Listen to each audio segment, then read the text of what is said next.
On vous attend sur Europe 1, vous le savez, vous connaissez la musique, c'est vous les patrons, c'est vous qui décidez, c'est vous qui avez le pouvoir. On a besoin d'entendre votre voix et de savoir si votre choix est fait. Dans un instant, on sera avec Frédéric Michaud, directeur général adjoint d'Opinionway, pour savoir un peu et connaître les dernières tendances. Est-ce que finalement il reste des indécis? Et est-ce que ces indécis peuvent faire basculer la campagne? C'est la guerre des nerfs après une campagne aussi express que virulente. À quoi va ressembler l'Assemblée nationale dimanche soir? Je rappelle qu'il y a 501 sièges très précisément à pourvoir, 409 duels, 89 triangulaires et 2 quadrangulaires. Alors on a posé la question avec nos amis d'Europe 1, c'est Noé Chailloux et Clara Meurance qui sont allés voir les Français. Et vous, votre choix il est fait? Je vais voter pour le nouveau Front Populaire par une prise de conscience des enjeux écologiques et des enjeux sociaux en France, une prise de conscience aussi des positions du parti présidentiel vis-à-vis d'un courant de pensée, du courant de pensée néolibéral qui a des conséquences au niveau social dans notre pays. Plutôt vers le centre-droite. Je ne voterai pas pour l'extrême gauche, ça c'est sûr. Je ne suis pas d'accord avec leur vision et leur fixation sur le Moyen-Orient. J'ai beaucoup d'amis en Israël qui ont vécu des massacres et M. Mélenchon encourage ces massacres et ce terrorisme. Et je pense que ça gêne beaucoup de gens qui n'osent pas le dire. Pour le Rassemblement national, beaucoup de choses qui me plaisent, le nucléaire, la baisse des charges, réduire l'immigration, l'insécurité. Moi je suis pas d'ici, je suis du sud de la France. C'est vrai qu'il y a beaucoup d'insécurité chez moi dans le département. D'ailleurs, on le voit, en 30 ans, le RN a pris 20 points en plus. Et je pense que c'est pas pour rien, il faut se poser les bonnes questions. Est-ce que les indécis sont nombreux? On va poser la question dans un instant à Frédéric Michaud de l'Opinionway. Mais qu'est-ce que vous en pensez? À 48 heures, tout peut basculer ou pas, Gauthier Lebret? Je pense que rien n'est figé. On va avoir dans un instant un sondeur qui va nous dire que le Rassemblement national, à l'heure où on se parle, n'aura pas la majorité absolue. Mais ce qu'on voit aussi, c'est que les reports de voix ne se font pas de manière automatique. Un électeur du nouveau Front Populaire ne va pas voter forcément Renaissance parce que son parti l'appelle à faire barrage, et vice-versa. Un électeur Renaissance ne va pas forcément voter pour une alliance sous le joug de la France Insoumise. Donc je pense que tout est encore ouvert. Il n'y a pas eu un seul bulletin dans l'urne. Le Rassemblement national peut encore avoir la majorité absolue, malgré, il est vrai, il faut le dire, une semaine et un second tour assez compliqué pour le RN. Jules Torres du JDD. Moi, je vais vous dire, le score qui va être intéressant de suivre dimanche, ce sera le score de la participation. Parce que bien vu. Finalement, on s'en fiche du score du Rassemblement national. Si évidemment il a une majorité absolue, ce sera le score du jour. Tout, mais oui, s'il n'a pas la majorité absolue, on s'en fiche. Non, j'abuse à dessein pour vous faire réagir, messieurs. Et visiblement ça marche. Mais ce sera le choix. On a le dernier indice de participation qui se dirige autour de 68%, ce qui est à peu près le même score que dimanche dernier. Donc ça montre que les électeurs macronistes vont aller voter. Ça montre que les électeurs LFistes vont aller voter. Ça montre que les électeurs du Rassemblement national vont aller voter. La question, c'est pour qui? Qu'est-ce que vont voter les électeurs mélenchonistes et les électeurs macronistes? Et là, on verra si oui ou non il y a une déperdition, s'il y a une surreprésentation du vote blanc et si le Rassemblement national maintient son avance. Éric Revel, il faudra regarder le niveau de participation, je suis d'accord, mais il faudra regarder aussi l'abstention, le niveau d'abstention dans les désistements, pour rejoindre ce que dit Gauthier. Parce que l'abstention dans les désistements, elle va faire ou non des députés supplémentaires. Bah oui. Le désistement, je regardais un petit sondage, chez les électeurs LR par exemple, c'est 50-50. Vous avez les chefs à plume LR qui sont contre Ciotti. Ciotti n'aura pas énormément de députés, mais chez les électeurs, c'est beaucoup moins tranché. C'est 50 qui vont se désister en faveur d'une majorité relative quelconque, et 50 qui vont se désister en faveur du candidat RN. Donc c'est un pays complètement fracturé. Aujourd'hui, on n'a aucune certitude, Gabrielle Cluzel. Oui, ce sera intéressant, vous avez raison de le dire, Éric Revel, de regarder ces circonscriptions. Finalement, il y aurait eu un député élu par défaut, si l'on peut dire, puisque certains... Un député de la tambouille. Oui, exactement. Alors, on a répété depuis les dernières élections, à propos d'Emmanuel Macron, oui, son problème, c'est qu'il a été élu par défaut, avec un front Républicains. C'est pas grave, on change pas une équipe qui perd. On a recommencé la même méthode. Donc ce sera intéressant de voir le taux d'abstention dans ces circonscriptions et puis de voir effectivement les reports. On a du mal à se dire que par exemple l'électorat le plus âgé de Ensemble, qui ne voulait pas voter Marine Le Pen aux dernières élections parce qu'elle disait moi j'ai peur du chaos, décide de voter la France insoumise, notamment avec les déclarations assez hasardeuses de Sandrine Rousseau qui sont ressorties sur les réseaux sociaux quant à l'épargne. Et Thierry, est-ce qu'il est sûr de son choix? Bonjour Thierry. Bonjour à tous, bonjour. Vous nous appelez d'Arcachon, vous avez 64 ans. Qu'est-ce que c'est beau Arcachon? C'est magnifique. Ça fait envie, surtout en ce moment. Oui. Vous avez de la place pour nous ou pas? Parce que là on n'est pas encore en vacances, mais on rêve d'y aller. Je vous attends, je suis au bord de la plage là. C'est pas sympa. C'est sympa. Franchement Thierry, là, habituellement je suis très heureux d'avoir des auditeurs, mais c'est très dur. Très très dur. Alors, vous avez fait votre choix ou pas Thierry?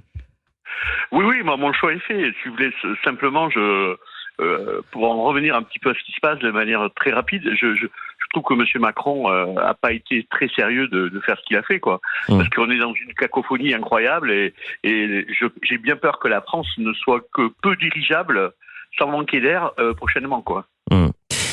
On est également avec Frédéric Michaud et on remercie Thierry. Si vous souhaitez réagir, vous restez avec nous Thierry. Institut de sondage OpinionWay. Frédéric Michaud, bonjour. Bonjour. À quel point les Français adhèrent à ces désistements, ces coalitions contre nature? Alors là, c'est très simple de vous répondre. Nous avons posé la question. 56% des Français nous disent que ces désistements sont une manœuvre politicienne qui a pour but d'empêcher les Français de s'exprimer. Donc c'est très net, c'est une majorité très large. On a tout de même 40% de la population qui considère que les désistements permettent de clarifier la situation politique et facilitent leur choix. Mais globalement, on a un rejet de cette pratique qui est vraiment vue comme une stratégie politicienne. Frédéric Michaud, une question un peu plus personnelle. Ça fait combien de temps que vous travaillez à l'OpinionWay?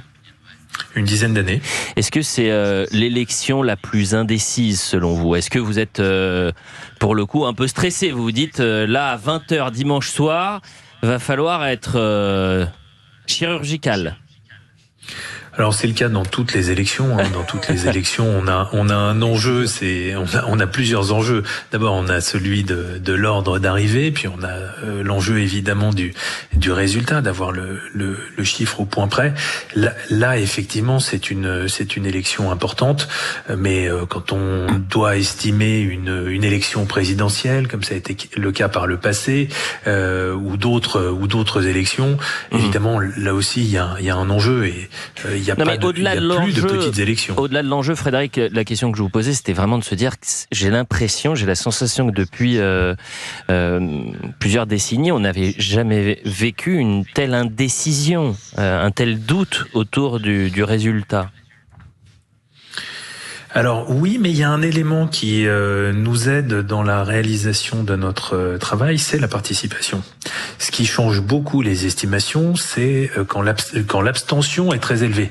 Là, on s'attend à une participation très élevée, vous l'avez rappelé, on est à peu près dans la même configuration que lors de la dernière dissolution en 1997, donc plus de quasiment 2/3 des Français qui participent, ce qui dit d'ailleurs aussi leur intérêt pour cette campagne et l'enjeu du scrutin, mais ça nous aide tout de même à avoir une vision plus précise de ce que sera le panorama dimanche soir. Gauthier Lebret. Avec des procurations qui continuent d'augmenter. On a passé la barre hier soir des 3 millions de procurations pour le second tour. Frédéric Michaud, vu que vous avez deux éléments qui s'affrontent, d'un côté vos projections très claires qui montrent qu'il n'y aura pas de majorité absolue pour qui que ce soit et donc pour le RN, et de l'autre vous nous dites que les Français désapprouvent ces désistements et veulent plus faire barrage à la France insoumise qu'au RN. Alors est-ce que vous pensez qu'il y a une potentielle surprise et qu'une majorité absolue n'est pas totalement enterrée pour le RN dimanche soir ?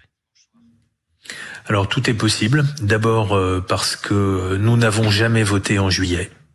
Que vous prenez l'histoire électorale de la Ve République comme je l'ai fait, il n'y a jamais eu d'élection en juillet. On a déjà eu une élection législative qui a eu lieu un 30 juin. C'était le deuxième tour en 1968. Là, c'était le premier tour. Mais une élection en juillet, les vacances commencent ce soir, les vacances scolaires débutent ce soir. Ça, c'est proprement inédit. Ça peut produire des résultats. Ça a déjà produit des résultats, comme vous le disiez, sur les procurations. Ensuite, effectivement, on ignore comment les électeurs vont réagir face à ces désistements, même si on sait qu'ils en rejettent le principe. Oui, c'est pas parce qu'ils rejettent le principe, son application. Frédéric, c'est pas parce qu'ils rejettent le principe qu'ils vont forcément aller à l'encontre des consignes de vote. Vous restez avec nous, Frédéric Michaud. On revient dans un instant. Si vous souhaitez réagir, appelez-nous au 01 80 20 39 21. La première question qu'on se pose, elle est simple. Votre choix est-il fait? On vous attend au standard. Ça fait 3 jours qu'on fait cette émission, 4 désormais. Et vous êtes très nombreux. Donc, les 4 jours précédents. C'est le 5e jour. Oui, il s'appelle Jules. Jules Torres. Ouais, finalement, il évidemment. faillote plus tant que ça. Non, mais c'est dingue. C'est là, dingue. il était sûr de revenir demain, et là, moins. Il a failli déjà arriver en retard, Jules Torres. Je veux pas vous donner tort, Elliot, mais de fait, c'est le 5e. C'est le 5e jour. On a fait 4 émissions auparavant. On est d'accord. Non, mais continuez à chipoter, ne vous inquiétez pas. Les têtes vont tomber. À tout de suite sur Europe 1. 16h-18h, Elliot Deval sur Europe. 16h17 très précisément, vous êtes sur Europe 1, on est ensemble jusqu'à 18h autour du studio Gauthier Lebret, Gabriel Cluzel, Éric Revel et Jules Torres. La dernière projection réalisée par Opinionway pour Europe 1 CNews et le JDD par une assemblée nationale complètement bloquée avec un rassemblement national qui n'obtiendrait pas la fameuse majorité absolue mais relative. On attend vos réactions au standard. Le numéro de téléphone, vous commencez à le connaître, le 01 80 20 39 21. Alors je le dis aux auditeurs, c'est très important. La question, elle est simple. Votre choix est-il fait? Mais vous n'avez pas besoin et vous ne devez pas nous dire pour qui vous allez voter. Simplement nous dire si oui ou non votre choix est fait. C'est simplement savoir s'il y a encore des indécis. C'est vraiment important ça. Et ça peut faire basculer évidemment le résultat. Gauthier Lebret, vous étiez en train de vous moquer de moi avant la Jamais. Pause. Moi, je fais pas ça. Si, quand vous avez dit factuellement, j'essaie de faire votre voix, factuellement, c'est 5 jours, non, mais là, 5 jours d'émission. Heureusement qu'il y a une trêve, il y a une trêve demain et que c'est la fin de campagne ce soir à minuit. Gauthier Lebret, lorsque vous parlez des procurations, soyez précis parce que c'est 3,3 millions de procurations établies depuis le 10 juin, dont 2,5 millions valable pour le second tour. Donc c'était pas précis ce que vous avez dit. Donc faites très attention. On a passé la barre des 3 millions hier. Excusez-moi, c'est l'information qu'on a tous donnée pendant toute la soirée. Vous vous trompez tous. Mais non, on se trompe pas tous. On se trompe tous. Non mais ça y est, oui. Ne regardez pas, Elliot. La culture du melon dans votre jardin. Écoutez, c'est visiblement les auditeurs ou les auditrices. Oui, bien sûr. En termes de melonite, ils étaient plus sur vous que sur moi hier, du moins. Éric Revel, sur cette indécision, c'est plus important. Allez-y. Sur l'indécision du choix. Oui. Bah oui, ce que je vous disais, il faut, si c'est calculable par les sondeurs, j'en sais rien, c'est le taux d'abstention du désistement. Ça, je sais pas si on peut l'affiner, mais là où vous avez un LFI, un RN en place avec un Renaissance qui se désiste, moi je voudrais bien savoir, Frédéric Michaud, je ne sais pas si vous êtes toujours avec nous. Il est toujours avec nous. Mais je voudrais bien savoir si c'est calculable, parce que ça peut être intéressant. Ça peut être très intéressant de voir dans quel... Parce que vous avez dit 56% des gens qu'on a testés, qu'on a sondés, ne veulent pas rentrer dans ces accords de désistement. Ils disent que c'est une manœuvre. Mais oui, c'est ça. Frédéric Michaud, vous êtes toujours avec nous ? Oui, absolument. Alors, il faut évidemment regarder configuration par configuration. Et on voit bien qu'on a 3 configurations principales. La première, c'est des triangulaires. Nouveau Front Populaire, majorité présidentielle, Rassemblement National. Ça concerne à peu près 69, et même très précisément 69 circonscriptions. Dans ce cas-là, le candidat du Nouveau Front Populaire l'emporterait avec un score de 36%, devant celui de la majorité présidentielle, 34%, devant celui du Rassemblement National, 30%. Mais le cas, évidemment intéressant, c'est le cas des duels. Alors, dans le cadre d'un duel entre la majorité présidentielle et un candidat du Rassemblement National, c'est le candidat de la majorité présidentielle qui l'emporterait avec 52%, avec un score de 52%. Donc, une petite avance dans 134 circonscriptions. En revanche, dans le cas de duels qui sont plus nombreux, 149 circonscriptions, entre un candidat du nouveau Front populaire et un candidat du Rassemblement national, là c'est le candidat du Rassemblement national qui l'emporterait avec un score de 53%. Et ça c'est déjà quelque chose qu'on avait observé en 2022. Donc voilà, il faut vraiment regarder offre électorale par offre électorale. Les configurations sont très différentes. Gabrielle Cluzel, vous souhaitez réagir? Oui, je voulais vous poser une question parce que c'est vrai que vous avez fait vous et les sondeurs en général ont fait des projections assez précises concernant le premier tour.